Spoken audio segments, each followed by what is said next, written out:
Alright guys, a quick one. Here, I'll detail how to control data usage on Android. So if you want to control how your Android phone consume data, or you want to set a limit for your data usage, or you want to control the amount of data you use per month, then here's a video for you. So if at the end of this you find this offer informative, please don't forget to like and then subscribe. Now, to control data usage on Android, all you need to do is go ahead and open your phone settings. On the settings page, scroll down, locate and click on connections.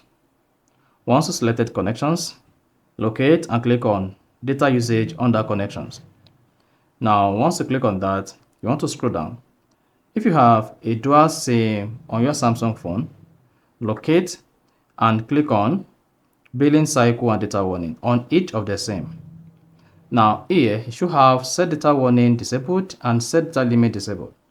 Now for you to be able to control the amount of data you use on your Android phone, turn on set data warning, then click on data warning.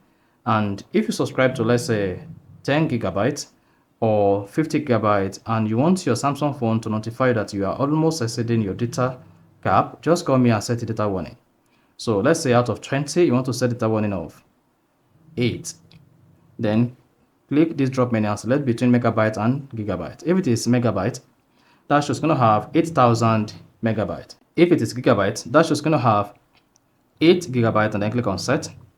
Then you can also set a data limit so that once the limit is exceeded, your Android phone will stop connecting to the internet. Turn this on. Then you can just set your data limit to 10, just a bit ahead of the data warning.